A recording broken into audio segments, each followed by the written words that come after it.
Halo, selamat siang teman-teman. Kembali dengan saya Alvin Lim di channel Quotient TV. Teman-teman, seperti yang teman-teman ketahui bahwa memang saya lebih suka berbicara tentang hukum ya teman-teman ya. Tapi tentu saja peristiwa belum lama ini dengan kemenangan Bapak Prabowo Subianto tidak bisa menutup kemungkinan kita untuk berpikir teman-teman ya, untuk berpikir keras kira-kira yang namanya manusia ya teman-teman ya, apalagi saya.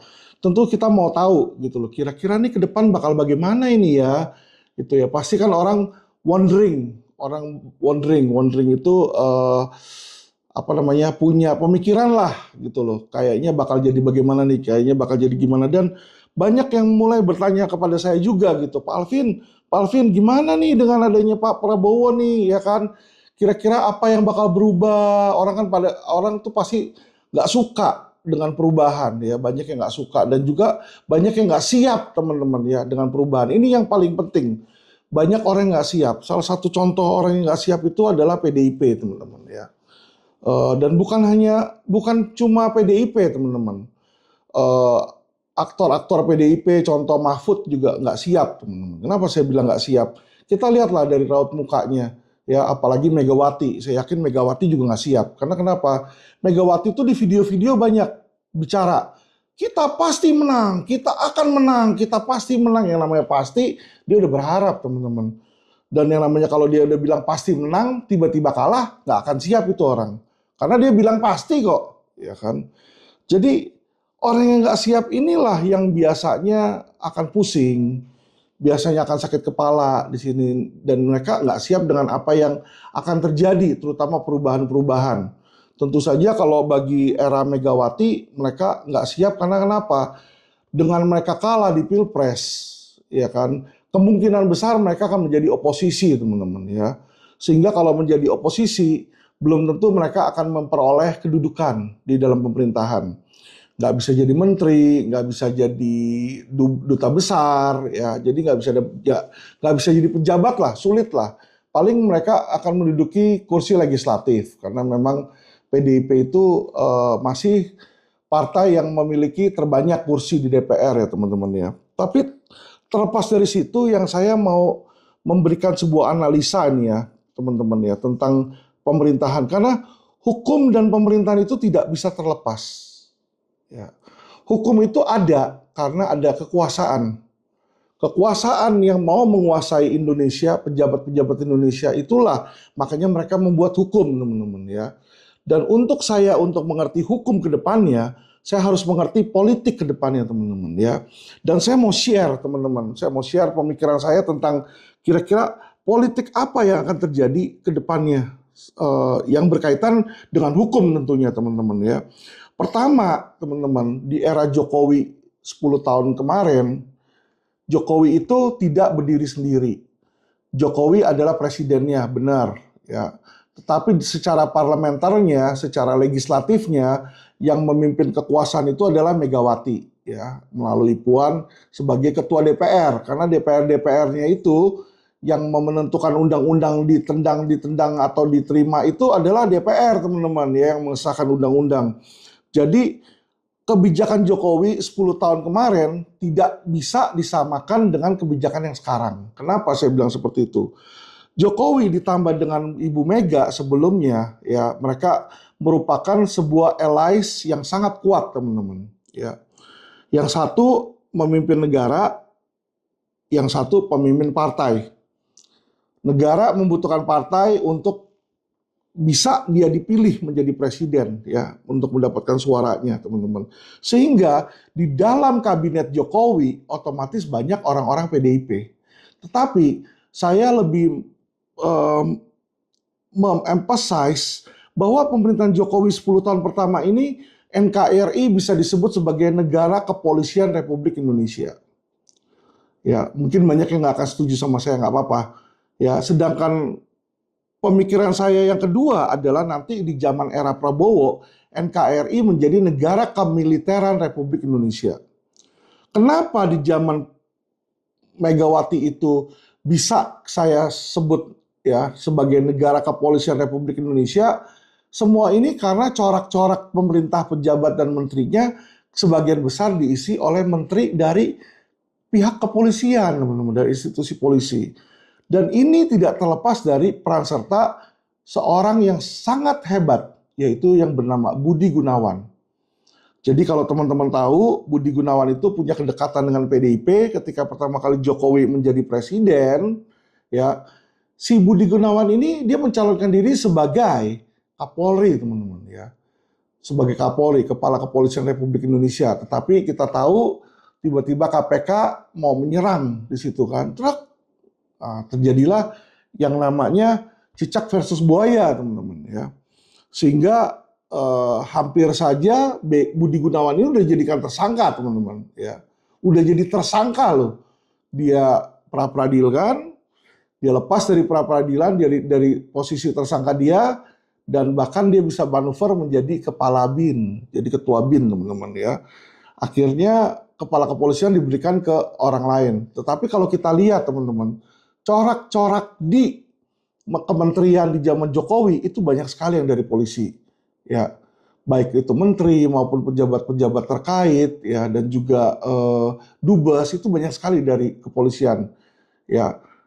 Contoh-contohnya, teman-teman, ya, selain Budi Gunawan kita ada yang tahu yang namanya Budi Waseso. Budi Waseso itu yang membela Budi Gunawan, teman-teman, ya. Dia diangkat jadi kepala Bulog di situ, ya. Selain itu siapa lagi? Tito Karnavian, teman-teman. Tito Karnavian diangkat juga menjadi Menteri Dalam Negeri, teman-teman, ya. Dan kemarin ini banyak sekali sampai ketua PSSI, ya. Itu kan si Iwan Bule itu, Muhammad Iriawan itu juga dari kepolisian, ya. Bahkan sempat juga Polda Jawa Barat di situ, ya. Jadi kalau kita lihat di zaman Jokowi 10 tahun ini, pihak kepolisian ini banyak memainkan peran serta, teman-teman, ya, di dalam pemerintahan dan membentuk pemerintahan Jokowi 10 tahun pertama. Dan disitulah kita bisa melihat, teman-teman, di mana power itu yang digunakan adalah power pidana, teman-teman. Power pidana. Apa maksudnya power pidana? Misalnya ada masyarakat atau ada oknum masyarakat yang tidak setuju dengan kinerja pemerintah, apa yang dilakukan oleh pejabat? Dia melakukan proses pidana. Misalnya orang itu mencemooh di media sosial, dikenakanlah laporan Undang-Undang ITE, gitu, ya. Kalau kita lihat, teman-teman, di zaman Orde Baru, zaman Presiden Soeharto, nggak ada itu pakai pidana karena mereka bukan negara kepolisian Republik Indonesia, ya. Sedangkan pemikiran saya nanti ke depannya dengan adanya negara kemiliteran Republik Indonesia. Kenapa saya sebut negara kemiliteran Republik Indonesia? Kalau tadinya, teman-teman, ya, tadinya di zaman Jokowi itu berpusat kepada Budi Gunawan sebagai mantan polisi di situ, ya. Tito Karnavian, ya kan, dari kepolisian. Sekarang, teman-teman, yang memegang Kementerian Menko Polhukam adalah Hadi Cahyanto dari militer, teman-teman, ya. Terus ATR BPN, ya, siapa ATR BPN sekarang? AHY dari militer juga, teman-teman. Dan jangan lupa terbentuknya pemerintah Prabowo yang sekarang tidak terlepas dari peran serta 4 jenderal militer. Bukan jenderal polisi, ya, teman-teman, ya. Kali ini 4 jenderal ini militer semua. Siapa saja? Pertama adalah Luhut, ya. Kedua, teman-teman, adalah Susilo Bambang Yudhoyono, yang dimana juga mantan jenderal TNI, ya. Ketiga ada siapa? Wiranto, teman-teman, ya. Wiranto juga sekarang sudah mendukung di situ dalam militer, mendukung pemerintahan Prabowo. Dan yang keempat tentu Prabowo sendiri yang menjadi presiden, dia juga mantan jenderal, teman-teman, di TNI. Jadi 4 sekarang ini pemimpin pemerintahan, ya, yang berperan serta dalam pemerintahan Prabowo ini adalah dari militer. Jadi tentu saja masuk di akal kalau kita akan melihat nantinya, teman-teman, kabinet dari Prabowo ini berisi militer-militer. Tentu saja dengan berubahnya dari aparat kepolisian ke aparat militer, nanti akan ada perubahan cara mereka, ya. Contoh, kalau misalnya ada yang melawan, Kalau sebelumnya di pemerintahan kepolisian dipenjarain di situ ya. Nanti kalau militer mungkin dia nggak akan pakai penjara, teman-teman. Lebih memakai cara konfrontatif dan intimidatif ya. Karena itu yang dilakukan oleh militer itu mereka fight, perang. Ya, jadi ini nggak bisa disalahkan. Ini adalah kita harus melihat plus minusnya sebuah pemerintahan, teman-teman. Apakah pemerintahan itu dan bagaimana itu terbentuk? Ya, seperti kalau kita punya tentara, tentara kita isinya macan, wah kan kita udah tahu nih galak nih, ngaung-ngaung nih gimana kan. Tapi kalau isinya buaya nggak ada yang ngaung-ngaung, teman-teman. Datang caplok gitu loh. Dan itulah yang kita harus lihat. Cara kerja polisi dan cara kerja militer itu ada yang berbeda, teman-teman ya. Mungkin hal baiknya dari negara kemiliteran Republik Indonesia adalah mungkin tidak akan terlalu banyak korup, teman-teman ya. Beda sama polisi. Kalau polisi ini dia oke, kamu bayar nggak? Kalau nggak bayar saya pidanain. Kalau militer dia nggak punya kemampuan untuk mempidanakan. Dia cuma punya kemampuan untuk menekan, teman-teman ya, menekan. Tinggal nanti bagaimana pihak kepolisian ini berperan serta di dalam militer, karena nantinya tentu saja di pihak kepolisian ini bisa jadi akan ditaruh di bawah militer lagi nih, teman-teman ya. Kita belum tahu ya, tapi nanti tergantung dari moodnya pejabat yang akan datang. Dan yang paling parah dari sini adalah kita harus menyadari bahwa belum terjadi ikatan yang lekat antara Jokowi sama Prabowo. Kalau saya lihat ini yang terjadi Jokowi sama Prabowo ini sebenarnya cuma cinta sesaat. Kenapa saya bilang cinta sesaat? Dimanapun juga saya pernah pacaran sama orang. Kalau kita pacaran 10 tahun itu nggak segampang itu melupakan kasih sayang kita, kenangan kita. Hal yang sama, teman-teman, antara Jokowi dengan Megawati. Jokowi sama Megawati itu udah lebih dari 10 tahun, teman-teman, pacaran kalau kita ngomong ya. Dalam tanda kutip bukan pacaran suami istri atau ini ya, bukan. Maksud saya pacaran tuh mereka sebagai rekanan, yang satu jadi presiden, seolah-olah yang satu kayak anak-anak angkatnya, yang satu adalah ibu angkatnya. Ini loh, maksud saya hubungan yang sangat mesra, bagaikan pacaran gitu ya. Ini tuh nggak gampang dilupakan, teman-teman. Ya, ikatan, makanya mereka selalu ada keinginan untuk bergabung. Tetapi tentu saja yang namanya orang patah hati, saya melihat bagaimana patah hatinya Ibu Mega itu dengan yang dilakukan oleh Jokowi. Ini benar-benar mencoreng muka dia lah, gitulah istilahnya ya. Dan saya melihat akan sulit untuk Ibu Megawati itu menjilat ludahnya sendiri. Ya toh, apalagi dia udah bilang, yang tidak setuju silakan keluar. Sekarang orangnya keluar, masa dia minta balik, kan malu ya. Di situ yang saya lihat, teman-teman ya. Padahal kalau saya lihat, apakah berarti PDIP nggak mau kekuasaan? Tidak. Kalau saya lihat mereka sangat mau kekuasaan, tetapi mereka nggak bisa menang, teman-teman. Nggak bisa mendapatkan ya. Walaupun itu dengan segala cara deh ya. Mau curang nggak curang, kita nggak pikirin di situnya, teman-teman ya. Kita pikirin bahwa ternyata sekarang dia tahu dia kalah, dia berpikir apa yang harus dilakukan. Kalau dia lawan secara konstitusional nggak akan menang. Kenapa nggak akan menang konstitusional? Ya lu mau coba gugat MK sampai 1000 tahun juga nggak akan menang kalau ketua MK-nya adalah iparnya si Jokowi ya. Sorry gitu. Terus mau pakai apa? Kekuasaan militer? Nggak bisa. Kekuasaan militer tadi 4 jenderal militernya di tangan Prabowo. Jangan lupa, teman-teman. Saya juara kelas 2 SD, saya udah juara catur nasional. Disitulah saya belajar untuk membaca 10 langkah, 11 langkah ke depan, teman-teman ya. Jadi saya udah membaca langkah-langkah PDIP. Kalau dia mau perang lawan Jokowi, mau pakai apa? Cara apa? Cara perlawanan militer, nggak mungkin menang. Kalau militer yang pegang Prabowo. Dan Prabowo saat ini sedang mendekati Jokowi, karena Jokowi masih presiden ya. Kalau dia mau pakai cara konstitusional nggak menang juga, teman-teman.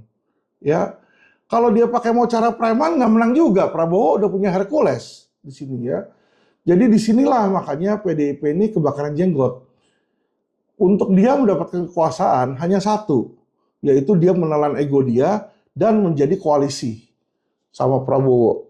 Itu pun kalau Prabowo masih memberikan kesempatan, karena tentu saja partai koalisi yang sekarang yang ada sama Prabowo, yaitu Demokrat, ya, partai-partai yang udah mendukung sekarang ini, tentu pasti mau jabatan dong. Masa dia udah susah payah mendukung sampai dapat pemilu, misalnya Demokrat, PAN, itu kan udah pada mendukung sampai dapat pemilu Gerindra. Masa mereka yang nggak dapat kursi, pasti kan mereka juga minta kursi. Jadi kalau masih ada kursi bisa diberikan ke PDIP. Kalau nggak ada, ya kan nggak mungkin. Kalau dulu di zaman Jokowi dia bisa bilang, saya pokoknya PDIP mau yang terbanyak kursi di menteri. Sekarang nggak bisa, teman-teman. Ya, jadi dia nggak bisa masuk ke situ kecuali menjadi koalisi ini. Nah, pemikiran saya dengan adanya Prabowo nanti kita akan berubah, teman-teman. Yang tadinya di era mafia hukum, saya bisa sebut era Jokowi 10 tahun kemarin ini setelah Orde Baru adalah era mafia hukum ya. Karena di era situlah itu paling mencolok mafia hukumnya dan semua mengakui bahwa penegakan hukum saat itu adalah jeblok ya di saat Jokowi ya. Nggak ada sesuatu yang mengkilap kecuali penegakan hukum yang berantakan. Itu yang saya bisa ingat, teman-teman. Dan juga teman-teman ya, di situ adalah saat di mana KPK runtuh menurut saya.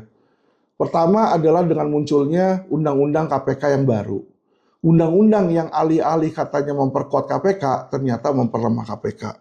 Dan KPK yang tadi katanya diperkuat, digantilah dengan unsur kepolisian. Karena balik lagi, seperti yang tadi saya bilang teman-teman, NKRI, Negara Kepolisian Republik Indonesia, itu di zaman Jokowi yang 10 tahun. Sehingga ketua KPK pun diganti dari kepolisian, yaitu Firly Bahuri.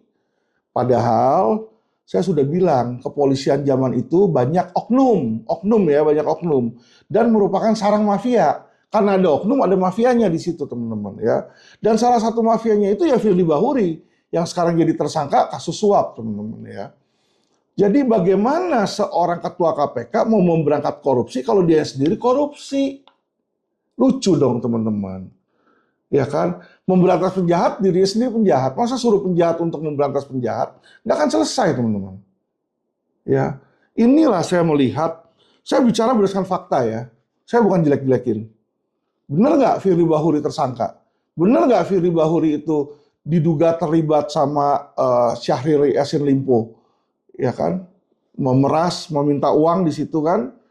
Jadi ini fakta yang terjadi, teman-teman, di mana KPK ini dilemahkan padahal sebelumnya Novel Baswedan udah bilang bahwa ini orang-orang yang baik dari KPK ini mau dikeluarin, mau diganti. Ya. Bahkan berita terakhir kalau kita baca, pegawai rutan KPK itu puluhan yang kena pungli. Bayangin, penjaga koruptor jadi koruptor. Jadi seharusnya semua penjaga koruptor itu masuk penjara, teman-teman. Kalau hukum itu ditegakkan secara adil oleh KPK, itu sebenarnya bukan cuma pembahasan atau kode etik, teman-teman. Karena dia sudah melakukan pidana. Kalau kita manusia biasa, saya lawyer, saya nyogok, nyuap, ketahuan, pasti saya masuk penjara. Saya ditindak tipikor. Kalau ada hakim terima suap, pasti hakim itu masuk kayak Sumiati Dimyati kan. Tapi kenapa kok ini ada pegawai KPK terima suap tidak masuk penjara, tidak diproses? Menunjukkan bahwa KPK itu sudah runtuh, teman-teman. Sudah runtuh. KPK sudah nggak punya taring untuk bahkan menegakkan hukum di institusinya sendiri. Kalau dia nggak bisa menegakkan hukum di institusinya sendiri, boleh dong kita bilang dia runtuh. Orang dia nggak bisa negakin hukum di institusi sendiri kok. Terhadap orangnya sendiri aja dia nggak mampu kok. Gimana mau terhadap orang lain? Ya. Jadi KPK di zaman Jokowi 10 tahun ini kita sepakat untuk bilang itu runtuh.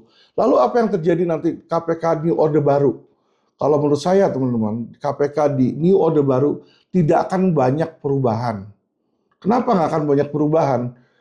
Di mana orang-orang baru mau berkuasa, seperti contohnya jenderal-jenderal yang baru tersebut, kalau mereka bersih, mereka pasti mau menegakkan KPK. Tetapi yang namanya pemerintahan baru, mereka mau mempunyai keleluasaan. Baik itu secara keleluasaan secara otoritas maupun secara finansial. Sehingga kemungkinan besar KPK tidak akan diperkuat zaman itu. Apalagi masih terjadi peperangan, teman-teman ya. kalau terjadi peperangan antara PDIP dengan Prabowo. Ini yang sangat perlu menjadi kuda hitam bagi kita lihat adalah bagaimanakah kelanjutan hubungan antara Prabowo dan Jokowi. Apakah mereka akan tetap mesra atau nantinya akan pecah? Karena jangan dilupa, mereka ini hanya bersatu karena by accident, teman-teman ya, by accident. Dan juga yang saya lihat adalah Prabowo ini, mohon maaf ya, sudah agak lanjut usianya. Kalau memang akhirnya suatu saat yang namanya manusia tutup usia, siapa yang akan melanjutkan? Anaknya nggak ada yang dominan loh teman-teman untuk menjadi pelanjut Prabowo. Ya, jadi kalau misalnya Prabowo ini tumbang, siapa nih yang akan menggantikan nih? Saya nggak lihat tuh dari Partai Gerindra yang hebat atau bagaimana ya.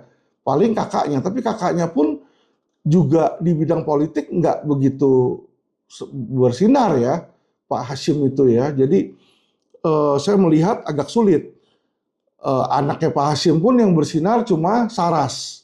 Saras tapi wanita, teman-teman. Akan sulit untuk wanita itu menjadi presiden ya, melihat dari background Indonesia. But by the way, saya nggak akan berbicara ke situ, saya cuma berbicara antara Pak Prabowo sama Jokowi ini. Kalau sampai Pak Jokowi turun, sudah bukan presiden lagi, otomatis presidennya adalah Prabowo. Di mana dia sebagai presiden dan dia juga sebagai ketua partai, itu sudah matahari lengkap, teman-teman. Matahari lengkap yang artinya dia udah nggak butuh siapa-siapa. Dia bukan boneka kayak Jokowi yang bisa disetir oleh Megawati, karena dia sendiri ketua partai. Dan dia sebagai presiden, dia bisa jalan semau dia. Ya kan? Tergantung Gibran, dia mau kasih muka atau nggak saat itu. Ya. Disitulah nanti kita bisa lihat integritasnya dari Pak Prabowo.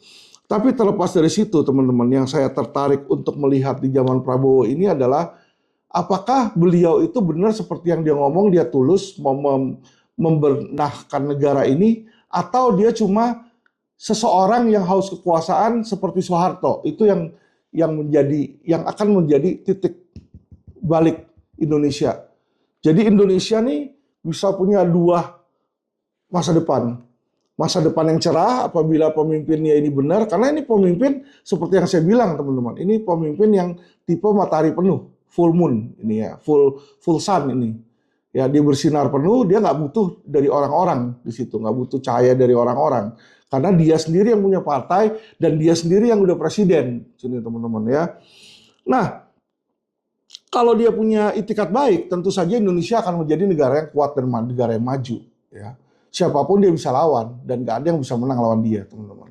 Tapi kalau dia hanya mempunyai keinginan untuk berkuasa, maka yang dia lakukan hanyalah korup nanti dan memperkaya dirinya dan kroni-kroninya tentu saja ya. Jadi 4 jenderal di bawahnya ini yang berhasil dia rangkul yang dulunya musuhan, teman-teman ya. Saya nggak perlu buktikan lah kata-kata saya dulunya musuhan ya. Wiranto, itu Luhut, itu beberapa video TikTok itu ngomong kok jelek-jelekin Prabowo ya tentang HAM di situ. Jadi kan dulunya juga dia musuhan gitu loh ya, punya rasa nggak suka lah gitu. Sekarang mereka bersatu, yang namanya politik dulu bisa musuhan, sekarang bisa bersatu. Itu always dynamic teman-teman ya. Nah di sini kalau memang mereka mau memperkaya diri mereka masing-masing, maka berantaklah Indonesia, berantakan. Akan menjadi new atau neo orde baru teman-teman ya. Jadi udah sama kayak Soeharto lah, nanti tinggal TikTokan. Feeling saya TikTokan mungkin ya teman-teman, bukan ke Gibran dan Kaisang loh, jangan salah. Karena kenapa? Teman-teman, kalau Jokowi udah lengser, Jokowi itu nggak punya partai. Partai dia PSI teman-teman, 4% aja belum dapat. Ya, 4% aja belum dapat. Lalu kemana? Jangan lupa, bisa jadi penerus selanjutnya adalah AHY. Ingat kata-kata saya, AHY lebih berprospek. Kenapa? AHY ini sekarang sudah dijadikan menteri, ya, Menteri ATR BPN. Dan dia ayahnya dulu juga presiden, teman-teman ya. Dan secara umur dia lebih matang, ya, lebih matang dari Kaisang maupun dari Gibran. Jadi kemungkinan terahnya nih bukan ke Jokowi lagi teman-teman ya, pindah ke AHY nih, bisa pindah ke AHY Itu kalau yang saya lihat ya teman-teman ya. Jadi bisa aja the next presiden dipilih digeser ke Agus Harimurti gitu teman-teman ya. Nanti mungkin habis itu ataukah berpasangan antara AHY dengan Gibran, dia perpasangan presiden dan wakil presiden. Ya, kalau hubungan sama Jokowi masih bagus teman-teman ya. Kalau hubungan sama Jokowi udah buruk dan Prabowo berniat untuk mendepak Jokowi, Jokowi nggak punya apa-apa teman-teman. Kalau Jokowi didepak, dia partai aja nggak punya. Dan dia sudah 2 kali jadi presiden, nggak bisa jadi presiden lagi. Nggak punya power teman-teman. Ya, jadi jangan salah loh. Ini yang kita harus lihat. Seperti main catur, saya belajar, oh benteng bisanya apa? Jalan lurus, ya kan? Kayak salib, lurus atau ke kiri atau ke kanan, ya kan? Kalau pion apa nih? Oh pion cuma 1 langkah, 2 langkah ke depan, gitu. Nah dari situlah saya menganalisa teman-teman hal yang sama, ya. Jadi kedepannya teman-teman bersiap-siap aja untuk punya negara yang kepemimpinannya lebih kemiliteran. Ya, cara mereka memimpin lebih militer karena pemimpin-pemimpin kita nantinya baik itu presiden, menteri, itu nanti akan kebanyakan dari militer, teman-teman ya. Jangan heran kalau nanti selain AHY ntar ada Andika atau mantan jenderal-jenderal yang lain, jenderal militer yang lain yang dijadikan menteri, duta besar ataupun komisaris BUMN, teman-teman ya. Karena kalau saya lihat warnanya nih nanti ke situ karena 4 jenderal ini yang berkuasa dan 4 jenderal inilah yang tadi saya sebut namanya tentu punya teman-teman baik, punya kroni-kroni yang jenderal-jenderal juga teman-teman ya. Jadi ini yang masyarakat, saya mau masyarakat cerdas hukum ya. Saya nggak berbicara tentang politik, saya nggak berbicara tentang mendukung mana, suka sama mana, tidak suka sama mana, tidak teman-teman. Saya berbicara tentang politik sebagai hukum, sebagai pemerintahan. Bahwa dengan menangnya si A, menangnya si B, ya kan? Apa yang terjadi sama pemerintahan kita? Inilah di mana teman-teman harus bersiap nantinya, ya. Baik itu nanti bisnis kalian, baik itu hidup kalian harus siap-siap, ya. Kalau dulu kalian demo, yang datang tuh turun polisi, penjarain. Wah, Bapak menghina presiden, ya. Kita penjarain ITE. Nantinya kalau militer nggak ada ITE-ITEan, teman-teman. Nggak ada ITE-ITEan di situ. Ya, lu apa mau meremehkan? Turun nanti tentara. Ya, itulah yang saya bilang lebih ke konfrontasi, intimidatif, ya. Cara-cara orde baru kan waktu itu juga begitu. Ya, kalau misalnya ada masyarakat demo, tentara turun, gitu, ya. Jadi teman-teman bersiap-siap saja untuk gaya militer, ya. Karena yang namanya militer ya dia nggak bisa lupa sama gayanya militer, teman-teman ya. Sama seperti seekor harimau nggak akan lupa cara dia mengaum, nggak mungkin dia bisa lupa. Anda nggak bisa buat ikan lupa cara dia berenang, ya. Ikan itu kalau kamu misalnya dinginin, kadang-kadang ntar kalau airnya udah nggak dingin dia masih tetap bisa berenang, teman-teman. Nggak bisa buat ikan itu lupa cara berenang. Ya hal yang sama. Seorang militer bisa jadi jenderal dari bawah jadi jenderal itu trainingnya banyak, ya prinsip-prinsip dia banyak, ya. Jadi otomatis suruh dia melupakan cara kemiliteran dia nggak bisa. Tapi bagusnya militer itu teman-teman mereka lebih setia, ya. Saya banyak punya teman militer dan saya punya teman juga polisi, ya. Tanpa mendiskreditkan mereka, saya bicara tentang oknum. Kalau oknum polisi kita kasih duit teman-teman, lu mau berapa banyak lu kasih duit. Suatu saat musuh lu kasih duit lebih banyak, dia akan nusuk lu. Itu saya kasih tahu aja. Ya, saya punya teman polisi teman-teman. Minta duit, nggak ada duit, saya kasih duit. Minta kasus, suruh jalanin kasus, minta duit, saya kasih. Besokannya pihak lawan investasi bodong ngasih dia lebih gede. Ya kan? Udah saya ditusuk, mampus lu. Ya. Itu saya alamin sendiri teman-teman ya. Oknum polisi ya teman-teman ya. Tapi kalau militer, itu dia lebih loyal teman-teman. Kalau kita udah kasih dia duit untuk jaga dia tempat itu, kadang-kadang ya dia mati pun rela loh. Makanya kan banyak tuh polisi tentara-tentara yang terbunuh. Karena kenapa? Jiwa militer dia mengajarkan, ya, nggak boleh tinggalin sesama tentara di belakang. Kalau polisi beda, lu anak buah disuruh mati, lu harus mati, gitu, ya. Jadi polisi itu malah anak buahnya berkorban untuk pemimpinnya. Kalau militer kagak, militer justru dia bisa lindungin tentaranya, dia lindungin, ya. Ini saya berkaca dari pengalaman yang saya dapat ya. Mungkin orang-orang berbeda, ya. Mungkin polisi lain berbeda.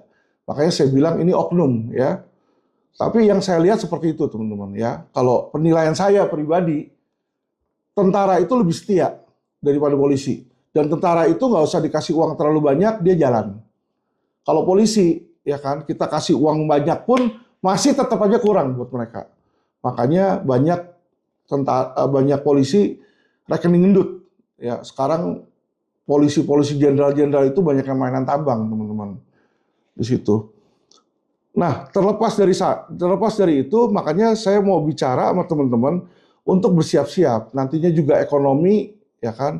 Ekonomi lebih banyak mungkin yang backup militer. Jadi kita bisa melihat bagaimana kemungkinan ke depan ekonomi tetap akan maju, teman-teman ya. Tetapi kestabilan ekonomi tergantung dari kestabilan politik nantinya. Kita akan melihat bagaimana PDIP akan berada dalam pemerintahan. Apakah dia akan masuk oposisi, apakah jadi koalisi ya menggandeng Prabowo. Kalau dia menggandeng Prabowo, maka kita bisa lihat akan terjadi korupsi berjemaah, ekonomi tapi tetap akan maju, teman-teman ya. Tapi kalau mereka akan terjadi peperangan, ya ekonomi pasti akan sempat terhambat juga, teman-teman di sini ya. Nah, sebagai masyarakat bagaimana kita menyikapinya ya? Sebaiknya awal-awal kita wait and see. Kita wait and see. Kita jangan terlalu terburu-buru. Kita lihat dulu, ya kan? Jadinya mau bagus atau jelek. Kalau jadinya bagus, ya sudah kita dukung pemerintahan toh. Itu sudah benar. Kalau jadinya misalnya ada yang kurang bagus, ya kita protes, teman-teman ya. Kita coba lakukan protes secara terukur. Kita berharap pejabat-pejabat mau mendengarkan. Kalau enggak, ya nanti setelah 5 tahun ganti lagi deh. Derita kita 5 tahun ke depan ya, teman-teman ya. Karena kalau kita melawan, nanti kita dibilang berkhianat, kita dibilang mau menggulingkan pemerintah, akhir-akhirnya dipenjara juga. Atau baik-baik kalau dipenjara, kalau dibunuh, dimatiin, di situ kan saya nggak mau menjadi orang yang menyebarkan sebuah berita untuk mengadakan revolusi, tidak. Ya, kita mau negara dan pemerintah baik-baik saja. Alvin mau memberitakan hal-hal yang positif, ya, yang berguna bagi bangsa supaya negara kita makin kuat. Sini teman-teman. Tapi apapun itu baik atau buruknya saya akan kasih tahu, ya. Pendapat saya, tentu saja balik lagi ini opini saya, teman-teman, ya. Pendapat Anda mungkin berbeda. Saya nggak bilang pendapat saya 100% benar. Yang bagus buat kalian ambil, yang jelek buat kalian nggak usah didengar. Ya, jadi nggak usah kalian bilang, aduh Pak Alvin, nggak usah ini. Ya kalau kamu mau dengar pendapat saya, nggak usah didengar. Podcast saya kan kalian tinggal matiin di situ, simpel ya. Tapi banyak kok orang-orang tuh yang mau tahu pemikiran. Karena gimana? Nggak semua orang punya pemikiran kayak saya. Nggak semua orang punya insight kayak saya.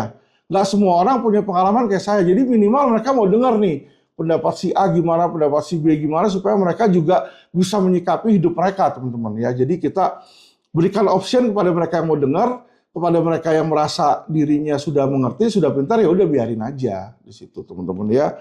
Jadi balik lagi, itu pendapat saya tentang era baru ini. Jadi saya cuma bisa bilang ya welcome to military era ya.